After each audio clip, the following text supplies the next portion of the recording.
0세부터 100세까지 모두 다 책 읽는 다울 책사랑방입니다. 청소년을 위한 권장 도서. 청소년들에게 들려주는 이야기. 아들아, 너는 이렇게 살아라. 필립 체스터필드 지음, 이원식 옮김, 출판사 매월당. 필립 체스터필드는 영국의 유명한 정치가이며 문필가예요. 아들아, 너는 이렇게 살아라는 그가 사랑하는 자녀를 위해 남긴 글로 자녀를 사랑하는 부모들의 세세한 관심과 애정이 담겨 있죠. 새롭게 삶의 출발점에 서 있는 자녀들이 어떻게 살 것인가 라는 삶의 명제보다는 무엇을 먹고 살아야 하나 라는 삶의 탄식으로 무성한 이 시대에서 삶의 진정한 의미를 물어오는 자녀들에게 이 책은 부모와 자녀 모두에게 그 질문에 대한 해답을 제시해 줄 거라고 합니다. 세상을 보는 삶의 지혜 어떻게 만들어질까요? 성공한 사람들 주변에는 항상 훌륭한 역할 모델이나 멘토가 있어요. 인생을 살면서 누구에게나 시련과 좌절의 시기가 오죠.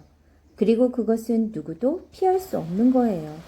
그럴 때 피할 수 없다면 차라리 당당하게 즐겨라 하고 말해주는 멘토가 있다면 어떠한 시련이라도 헤쳐나갈 수 있죠. 이 책은 그런 멘토와 같은 책이에요. 세상을 보는 삶의 지혜를 가르쳐주고 삶에 느닷없이 끼어들어 해방을 놓는 복경의 위치를 알려주죠. 필립 체스터필드가 그의 아들에게 그러했듯이 이 세상 모든 어버이들의 자녀에 대한 한결같은 마음은 누구보다 훌륭한 멘토가 되어주는 일이랍니다. 아버지가 아들에게 들려주는 문체에서 저는 어머니가 이 세상의 자녀들에게 들려주는 이야기로 펼쳐 나가려 합니다. 책 내용은 똑같습니다. 머리말, 피할 수 없다면 즐겨라 편 들려드릴게요. 이 세상의 모든 아버지들이 자녀의 훌륭한 역할 모델인 것은 아니죠. 다시 말해 모두 성공한 케이스에 속하지 않는다는 뜻이에요. 무엇이 성공이냐고 반문한다면 글쎄, 세상에서 흔히 말하는 잣대로밖에는 설명할 수 없을 거예요. 훌륭한 직업이나 경제적인 부, 사회적 명성을 이룬 사람.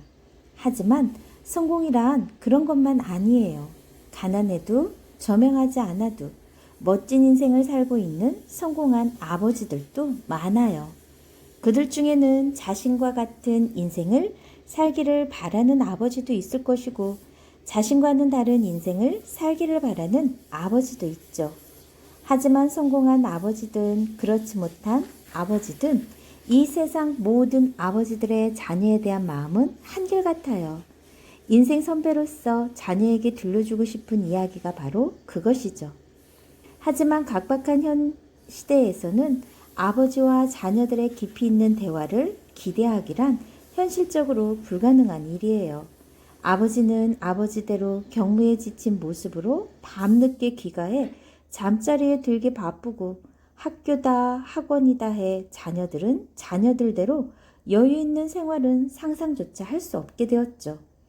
한 조사기관의 발표에 의하면 아버지와 자녀의 대화가 하루 5분 이내인 가정이 대부분이라 하니 얼마나 삭막한 시대에 살고 있는지 말로 설명할 필요조차 없죠.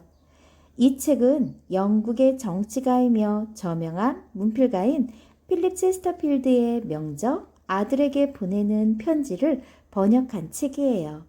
이 책이 발간되자마자 우리나라뿐만 아니라 전 세계적으로 선풍적 방향을 일으킨 이유는 피부색이 다르고 언어가 달라도 부모가 자녀의 사랑하는 마음은 모두 같다는 걸 보여준 실예이기 때문이에요.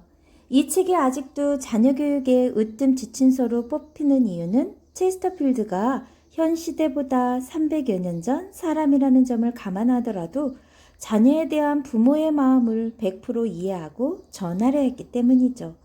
직접적인 대화가 아니더라도 이 한 권의 책으로 아버지의 마음을 이해할 수 있는 자녀가 되길 바래요.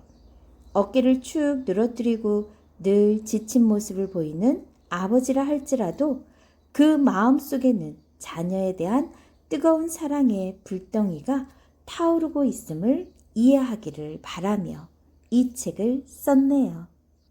차례를 잠깐 소개해 드릴게요. 이 책은 제1장부터 9장으로 이루어졌는데요. 1장은 젊을 때 해야 할 몇 가지들, 젊음은 무한한 가능성의 보고고 노력하는 것만이 최상의 방법이다 라는 이야기 내용이 들려져 있고, 두 번째 장에선 스스로 큰 그릇이 되도록 노력하라. 아버지로서 당부하고 싶은 거, 무슨 일이든 관심과 애정이 필요하다는 거, 자신을 낮추는 자만이 성공할 수 있고 그릇된 편견과 거짓을 버리고 존경받는 사람이 지녀야 할 덕목을 알려줍니다. 세 번째 장에선 최고의 인생을 꿈꾸면 최대의 노력을 기울여라 편으로 시간은 결코 되돌릴 수 없다. 열심히 놀고 열심히 공부하라. 일하기 싫으면 놀지도 말라. 정신력이 투철하면 불가능이란 없다. 제대로 돈을 쓰는 지혜를 길러라. 가 들려있네요. 네 번째 장엔 지식은 책에서 배우는 것이 아니라 세상에서 체득하는 것이다 라고 했어요. 역사에서 우리가 배워야 하는 것들, 역사에서 배우는 교훈, 올바른 독서법 익히기, 세상에서 배우는 지식이 참 지식이라는 거, 여행은 몸소 체험하는 것이라고 합니다. 다섯 번째 장에선 세상을 바라보는 눈을 기르는 법, 어떻게 해야 할까요? 주관적인 사고를 갖고 정직한 눈으로 세상을 보고, 지식은 풍부하게, 마음은 겸허하게, 학교에서는 우등생, 사회에서는 열등생, 훌륭한 화술로 상대방을 설득시키고, 사회에서 인정받기 위한 화술은 어떻게 해야 하는지, 여러분 자신에 대해 긍지를 가져라 편으로 실려져 있습니다. 여섯 번째, 친구가 중요하죠? 진정한 우정이란 무엇인가 편으로 친구를 보면 그 사람을 알 수 있다. 어떤 친구를 사귈 것인가? 교제엔 의지와 결의가 필요하고 사람을 평가할 수 있는 안목도 기르고 적당한 허영심은 자신을 강하게 해주고 매사에 감사할 줄 아는 사람이 되어야 한다고 했습니다. 일곱 번째 장엔 사람을 사랑할 줄 아는 자만이 성공한다고 했는데요. 교제 방정식이란 어떤 것인지, 자신을 소중히 하게 여기기 위해선 어떻게 해야 하는지, 조직 활동을 성공적으로 하려면 사소한 배려가 상대방을 감격시키는 방법, 진정한 강자란 어떤 사람인가 생각하게 해봅니다. 여덟 번째 장, 보다 나은 인격 형성을 위한 나의 제안, 아버지의 제안이겠죠. 사람의 마음을 사로잡는 방법, 타인의 장점은 곧 나의 장점, 훌륭한 외모가 가져다주는 이로움, 호감형 인간이 되라, 선을 행하는 자의 아름다운 마음편으로 실려 있습니다. 마지막 제장, 이제 세상으로 가라 편으로 유연한 언행과 강한 의지, 지성이는 매 순간 노력한다는 것, 때로는 선의의 거짓말도 필요하고 지혜로운 대인관계를 위해 선의의 경쟁은 성공의 지름길이라는 것, 너를 향한 또 하나의 충고로 글을 맺습니다. 여러분들을 위해서 선생님이 시간이 되는 대로 이 체스터필드가 지은 그 글 그대로 여러분들에게 전달할 수 있도록 노력할게요. 오늘은 제1장 젊을 때 해야 할 몇 가지 것들 들려줄게요. 아버지가 아들에게 전하는 글이지만 선생님은 아까도 이야기했듯이 부모님들이 여러분들에게 전하는 메시지다 라고 이해하면서 들어주세요. 내게 힘든 일이 있을 때마다 내가 보낸 편지에 부디 진지하게 귀를 기울여주기 바란다. 그것은 나의 오랜 경험의 산물이자 스스로 겪으면서 체득한 소중한 지혜의 결집이다. 젊을 때 해야 할 몇 가지 것들. 첫 번째, 젊음은 무한한 가능성의 보고이다. 시간의 소중함과 그 활용법. 너에게 꼭 당부하고 싶은 것이 있다. 시간의 소중함과 그것의 활용 방법이다. 그러나 이 진리를 제대로 실천하는 사람은 사실 의외로 많지 않단다. 누구나 말로는 시간은 돈이라고 하지만 제대로 시간을 활용하는 사람은 그다지 많지 않다. 허송세월을 하는 사람들조차 시간은 돈이다 라든지 시간은 번개처럼 순식간이다 라고 그럴싸하게 말하곤 한다. 사실 시간에 대한 명언은 너무나 많기 때문에 그 중에서 한두 가지를 골라 그럴듯하게 말하기란 쉬운 일이다. 이처럼 사람들이 시간에 대해 새로운 인식을 갖기 시작한 것은 유럽 곳곳에 해시계가 등장하면서부터가 아닌가 싶다. 사람들은 매일 해시계를 보면서 시간을 잘 활용하는 일이 얼마나 귀중한 것이가를 깨닫게 됐고, 한번 흘러간 시간은 돌이킬 수 없다는 사실 또한 알게 되었을 것이다. 그러나 이런 단순한 교훈도 그것을 이해하는 것으로 끝나면 아무 소용이 없다. 자기 스스로 타인을 이끌 수 있을 정도의 교훈을 체득하고 있지 않다면 시간의 소중함과 그 활용법을 잘 알고 있다고 할 수 없을 것이다. 내가 판단하건대 너는 시간의 활용법을 잘 알고 있는 것 같아 다행이다. 이는 대단히 중요한 일이며 그것에 따라 내 인생은 앞으로 하늘과 땅만큼 차이가 날 것이다. 어쨌든 시간에 대해서 더 이상 긴 말은 하지 않겠다.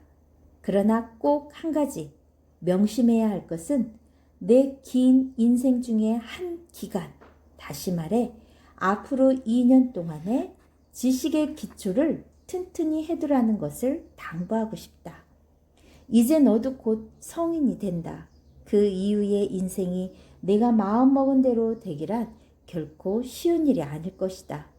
무릇 지식이란 성인이 되었을 때 삶의 안식처이자 피난처가 될 것이다. 모든 것은 지나갈 것이다. 나는 정년퇴직을 한 후에도 책과 보다며 살고 싶다. 지금 내가 그 어떤 방해도 없이 독서의 즐거움에 빠져들 수 있는 것도 뒤돌아보면 내 나이 때 열심히 공부한 덕택이라고 생각한다. 그때 조금만 더 열심히 공부했더라면 지금의 이 즐거움은 배가 되었을 것이다. 여하튼 이제 나는 세상의 모든 번잡한 일을 잊고 독서에서 평온을 찾을 수 있게 되었다. 젊었을 때 어느 정도 지식을 축적해 둔 것은 참으로 멋진 일이었다고 말하고 싶다. 그렇다고 놀며 보냈던 시간이 헛된 시간이었다는 의미는 결코 아니다. 노는 것 또한 인생의 멋과 낭만을 더해주는 것이며 젊은이들의 흥취이기도 하다. 다행히도 나는 놀이에도 남들 못지않게 심취해 있었다. 그러므로 젊었을 때 마음껏 논다는 것이 어떤 것인지 잘 알고 있고 후회도 없다. 또 그러한 것에 대해 시간을 헛되이 보냈다는 생각을 한 적도 없다. 실제로 어떤 일에 직접 뛰어들지 않고 구경만 하는 사람은 그 일이 굉장할 것 같아 동경하는 법이다. 사실 굉장한 일이 아닌데도 말이지. 무슨 일이든 부딪혀보지 않고서는 그 실체를 모르는 법이니까. 앞에서 말했듯이 나는 놀이에도 심취해 있어서 주변 사람들이 놀라 탄성을 지르기도 하고 염려의 눈빛을 보내기도 했다. 그래도 후회보다는 좋은 경험이었다고 생각하고 있지. 그렇지만 지금 내가 후회하고 또 앞으로 그 일이 회한이 되리라고 여겨지는 것이 꼭 한 가지 있다. 그것은 젊었을 때 그 어떤 의미도 둘 수 없는 일로 나태하게 허비해버린 시간이다. 네가 18살 될 앞으로 2년은 너의 인생에 있어 가장 중요한 시기다. 아버지로서 또 인생 선배로서 너에게 이 시기를 부디 보람있게 보내라고 당부하고 싶다. 지금의 이 시기를 네가 아무런 보람 없이 흘려보낸다면 그만큼 너의 지식의 깊이는 얕아질 것이요. 인격을 형성하는 데에도 많은 손실이 따를 것이다. 반대로 내가 정말 보람있고 알차게 시간을 보낸다면 그 시간들은 깊이에 깊이를 더해 크나큰 이익으로 되돌아올 것이다. 앞으로 2년간 너는 학문의 기초를 굳건히 해두어야 한다. 일단 기초를 튼튼히 다져놓으면 내가 원하는 만큼의 지식은 언제든지 그 위에 탑처럼 쌓아갈 수 있다. 그러나 때를 놓치고 나중에 학문의 기반을 다지려고 한다면 이미 때는 늦은 경우가 많단다. 젊었을 때 인생의 기반을 다져놓지 않으면 성인이 되어서 매력없는 사람이 되어버리지. 그러므로 내 인생에 있어 지금의 이 시기야말로 유일한 면학의 시기이고 또 아무런 장애 없이 마음껏 지식을 습득할 수 있는 때이다. 사실 나도 책상 앞에 앉아 있는 것이 고역일 때가 많았다. 그럴 땐 인생에 있어서 누구나 한 번은 거쳐야 하는 관문이야. 내가 1시간 더 노력하면 그만큼 빨리 이러한 구속에서부터 해방되어 자유로워진다라고 생각해라. 모든 것은 지나갈 것이고 그것은 나중에 소중한 자산이 된단다. 얼마나 빨리 자유를 쟁취하느냐는 오로지 시간을 어떻게 활용하는가에 달려 있단다. 노력하는 것만이 최상의 방법이다. 절제의 미학. 절제된 생활만 한다면 내 나이에는 건강이 큰 무리가 없을 것이다. 하지만 두뇌는 그렇지 않단다. 특히 내 나이에는 평상시에 절제된 마음가짐, 가끔씩 두뇌 휴식을 위한 물리적 운동까지 포함해서 필요하다. 현재 이 몇 분 동안을 어떻게 활용하느냐에 따라 그것은 내 장내의 두뇌 활동에 아주 커다란 영향을 미친단다. 또한 건강하고 명민한 두뇌를 유지하기 위해서는 많은 훈련이 필요하다. 물론 어떤 사람은 노력하지 않고 천재라고 인정을 받는 경우도 있지. 하지만 그런 경우는 극히 드물기 때문에 그것을 기대하는 일은 감나무 아래 누워 감이 떨어지길 바라는 것과 같단다. 만약 그러한 천재가 자신의 두뇌에다 노력까지 더한다면 보다 더 명석해질 것은 말할 필요도 없을 것이다. 그러므로 내가 너에게 부탁하고 싶은 것은 더 늦기 전에 지식을 함양하는 데 노력을 기울이라는 것이다. 그렇게 하지 않으면 너는 출세는 고사하고 평범한 사람이 되기도 힘들 것이다. 한번 너의 입장을 생각해 봐라. 너에게는 출세의 밑거름이 될 지위나 재산도 없지 않느냐. 내가 세상으로 나아갈 쯤이면 나는 이미 은퇴한 뒤일 것이다. 그러니 나의 힘을 기대해서도 안 된다. 너의 자력만이 유일한 성공의 길이 될 것이며 또 그렇게 되어야 한다.